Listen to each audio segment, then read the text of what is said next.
मैं प्रदीप भाई आपके पास इसलिए आऊं क्योंकि अब हमने वकील साहब लोगों की सबकी बात सुन ली। एक दर्शक ने भी कहा था कि भाई पेंडिंग केसेस की बात है, तो सबसे बड़ा तो उमर खालिद के बेल का मामला है। ये कोई ट्रायल भी नहीं है, कुछ नहीं है, बेल का मामला है। आप इतने साल, महीनों से क्या सालों से सुने जा रहे हैं, सुने जा रहे हैं, सुने जा रहे हैं, डेट पे डेट। तो ये तो पेंडिंग केसेस है। सोनम वांगचुक का मामला है। मैं दो चीजें आपसे स्पेसिफिकली पूछ लूं।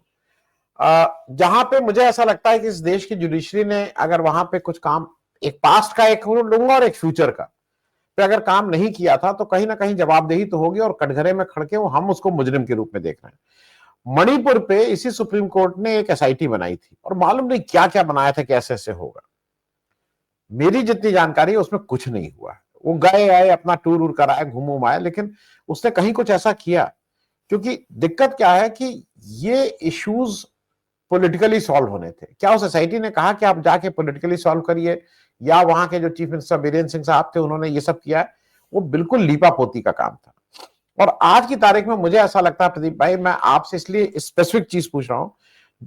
मैं कम से कम इतने सालों से जब देख रहा हूं तो एक सबसे बड़ा चैलेंज इस देश में आज, और ये पार्टी की बात नहीं है, मैं Congress, BJP, Samajwadi party, RJD की बात नहीं कर रहा हूं, जो ये एसआईआर नाम की एक चीज इलेक्शन कमीशन जबरदस्ती लागू कर रही है।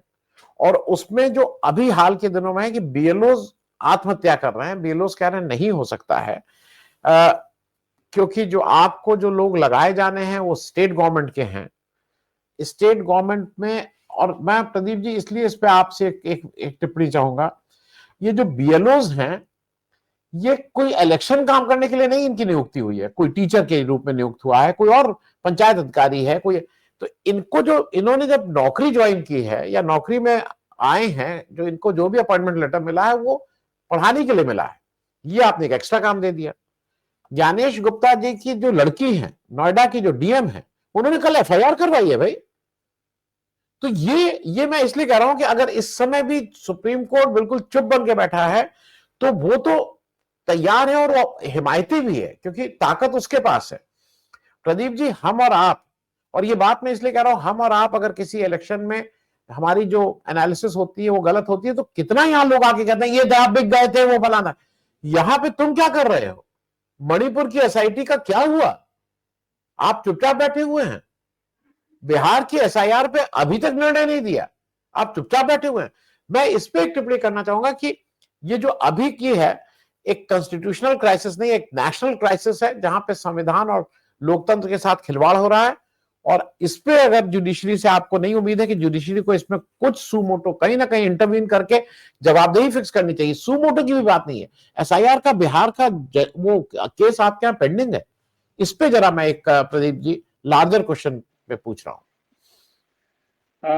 देखिए आनंद जी, जुडिशरी या जो जुडिशियल सिस्टम है, इस पर बात करने के लिए आपके पास तीन बेहतरीन लोग हैं, ये ज्यादा बेटर बता सकते हैं। लेकिन आपके सवाल पे आने से पहले मैं जरा जस्टिस सूर्यकांत के बारे में बता दूं कि जिस वक्त वो पिक्चर में सामने आ रहे थे, मैं उस वक्त चंडीगढ़ में ही एक बड़े चैनल का ब्यूरो चीफ था, और ओम प्रकाश चौटाला मुख्यमंत्री थे हरियाणा के। वही इन्हें लेके आए थे जब उन्होंने।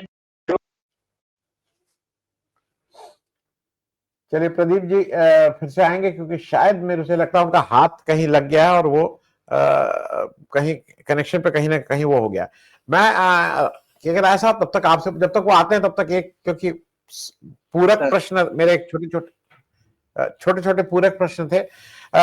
मैं इसलिए इस बात को कह रहा हूं कि क्या जो जजेस हैं, और खास करके जो सुप्रीम कोर्ट के जजेस हैं या हाई कोर्ट, इनकी जवाबदेही नहीं होती है, और इनसे अगर पब्लिक, क्या ये, मैं उनके बारे में ये पूछना क्या गलत है? क्योंकि अगर इस देश में चंद्रचूड़ ये कहते हैं कि मुझे डिवाइन इंटरवेंशन से मैंने ये वो किया था, तो क्या ये पूछना गैर वाजिब है? क्या इनके कंडक्ट को, जैसे आलोक जी कह रहे थे कि आप इस तरह का काम नहीं कर सकते? प्रदीप जी शायद आ गए हैं। हाँ प्रदीप जी, सॉरी। जी हाँ, तो मैं कह रहा था, जिस वक्त सूर्यकांत को एडवोकेट जनरल बनाया था ओम प्रकाश चौटाला ने, तो हम सब हैरान हुए थे। दरअसल बहुत सारे लोग हैरान हुए थे, क्योंकि आपको मालूम है जब कोई सत्ता में आता, आईएनएलडी जैसी रीजनल पार्टी आती, तो बहुत से वकील उम्मीद लगाए बैठे थे, और अचानक से हिसार से एक जो है वो ब्राह्मण, उसके बैकग्राउंड के वकील को वो ले आया और एडवोकेट जनरल बना दिया उन्होंने। तो उस दौरान इनसे मुलाकातें होती थी हमारी, और इनकी उस वक्त के बहुत सारे चर्चे मशहूर हैं। और उसके बाद देखिए कि ओम प्रकाश चौटाला की सरकार जाने से पहले पहले वहीं पर एडवोकेट जनरल रहते हुए ये Punjab and Haryana high court के जज भी बन गए 2004 में, शायद 2004 में जज बन गए ये। तो असल में ये जो कहां से कैसे निकले हैं, क्या निकले हैं, और आईएनएलडी का हाथ पकड़ के ओम प्रकाश चौटाला इनको उंगली पकड़ के कैसे ऊपर लाए हैं, वो मैंने सफर इनका देखा है। क्या बाकी इनके जुडिशियल उस पर मैं कमेंट नहीं करूंगा क्योंकि मैं कैपेबल नहीं हूं। उसका सवाल आपका दूसरा बड़ा इंपॉर्टेंट था कि ये जो बीएलओ वाला और एसआईआर वाला मामला है, देखिए मुझे लगता है इस वक्त देश के सामने दो सवाल जुडिशरी को लेकर बहुत इंपॉर्टेंट है, दोनों आपने पूछे। एक है शर्जील वाला मामला और दूसरा जिस तरह से एसआईआर को लेकर आंख मूंद करके बैठी है हमारी जुडिशरी, वो थोड़ी सी समझ से परे की बात है। क्योंकि ऐसा नहीं है कि सिर्फ एसआईआर हो रहा है, एसआईआर होना कोई बात नहीं है, नॉर्मल है, होनी चाहिए, अच्छी बात है। लेकिन एसआईआर को जिस जल्दबाजी से किया जा रहा है वो अपने आप एक बहुत बड़ा सवाल खड़ा करता है कि इतनी जल्दबाजी क्या है। उत्तर प्रदेश में मेरे ख्याल 2029 में चुनाव होने या 2028 में चुनाव होने हैं, उसके लिए आप इतना कम टाइम बीएलओ को दे रहे हैं कि इतना टाइम के अंदर अंदर आपको पूरा करना है। क्यों करना है, क्या जल्दबाजी है इसको पूरा करने के लिए? और जैसा आपने कहा कि बीएलओ नहीं होते, ये ज्यादातर इसमें आपको टीचर्स दिखेंगे। अभी आप दिसंबर का महीना आने वाला है, बहुत से बच्चों के बोर्ड एग्जाम्स है फरवरी में, उनको पढ़ाने वाले टीचर्स होंगे, ये वहां उनकी उनकी पढ़ाई पे कितना इफेक्ट कर रहा है, या दूसरी क्लासेस के टीचर्स होंगे उन पे कितना इफेक्ट पड़ रहा है, उसको दरकिनार करते हुए आपको ये काम ज्यादा जरूरी है। क्यों नहीं आप उत्तर प्रदेश जैसी स्टेट में 6 महीने का टाइम देते कि भाई 6 महीने में एक्सरसाइज पूरी करनी है, या 7 महीने का या 5 महीने का, इस तरह का टाइम। जहां नजदीक चुनाव है असम, वहां तो आप कर नहीं रहे, लेकिन उत्तर प्रदेश हो गया या दूसरा राजस्थान हो गया, यहाँ हो गया, वहां आपको जल्दबाजी में करना है। ये जल्दबाजी किस चीज की है? क्या इस चीज की जल्दबाजी की जब ज्ञानेश कुमार जब तक है उनके रहते रहते ये सारा सिस्टम निपटाना है और एक फुल प्रूफ करके दे के जाना है कि जिसको कोई चैलेंज ना कर पाए या जिसको कोई भेद ना सके आसानी से, ये ज्ञानेश कुमार के टेन्योर में पूरा करना है, इसलिए ये जल्दबाजी की जा रही है। अगर ये चीज हमें और आपको और आम पब्लिक को दिख रही है तो जुडिशरी को क्यों नहीं दिख रही कि भाई इसके पीछे कुछ तो काला है या पूरी दाल ही काली है? ये सवाल उठना बहुत जरूरी है ना। और दूसरी बात, यही जज, ठीक बोला तिवारी जी ने और औरों ने भी, कि यही जज जब कोर्ट के बाहर होते हैं तो डिले जस्टिस पे बड़े लंबे लंबे भाषण देते हैं, बड़ी बातें करते हैं, बड़ा कुछ करते हैं, लेकिन शर्जील और ऐसे कई मामले इनकी आंखों के सामने है।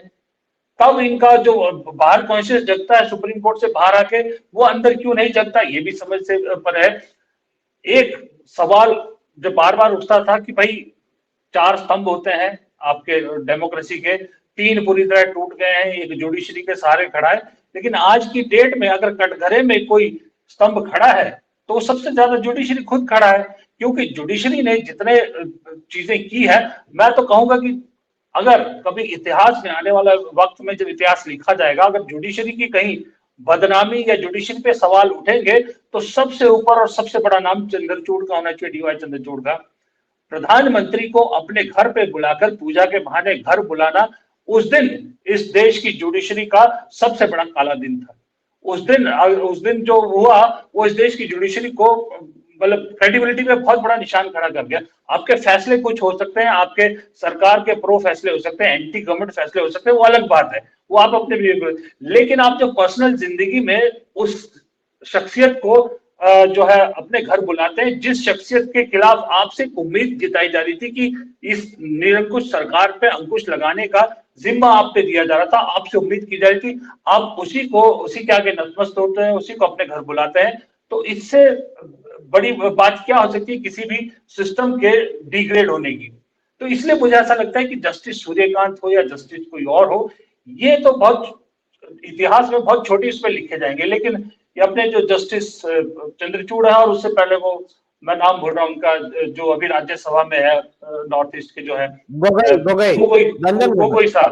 गोगोई साहब और चंद्रचूड़ सिंह, ये दो नाम ऐसे हैं, मुझे लगता है कि जब कल को जब सत्ता बदलती है, कुछ और आता है, तो जो लॉ कॉलेजेस है ना, लॉ कॉलेज या लॉ के स्टूडेंट है, उन्हें पढ़ाए भी जाने चाहिए कि ये एक जुडिशरी में क्या नहीं होना चाहिए, जुडिशरी में जजेस को क्या नहीं करना चाहिए, इन लोगों के ये सारे जो कार्यकलाप है ये पढ़ाए जाने चाहिए। मुझे ऐसा लगता है क्योंकि मैं जुडिशरी में टेक्निकली क्या हम इस्तेमाल कर सकते हैं, क्या बोल सकते हैं, क्या नहीं बोल सकता, उसके लिए कैपेबल नहीं हूं, क्योंकि मुझे नॉलेज नहीं है, मैंने लॉ की पढ़ाई नहीं की। लेकिन एक आम आदमी के नाते जो मुझे दिखता है वो मैंने आपके सामने वो मेरी अपनी फीलिंग रखी है। और मणिपुर के बारे में तो मुझसे ज्यादा बेहतर आपने बता दिया कि मणिपुर में, क्योंकि खुद आपने इतने प्रोग्राम किए हैं कि मणिपुर को लेकर जिस तरह से गांधारी की तरह आंख पे पट्टी बांध के बैठी हमारी जुडिशरी थी, और छोटी छोटी बात पे कुत्ते ने, जो दिल्ली में आवारा कुत्तों ने परेशान कर दिया, वो आपको सुपोटो नोटिस दिख जाता है, उस पर आप ऑर्डर देने के लिए तैयार होते हैं। लेकिन वहां एक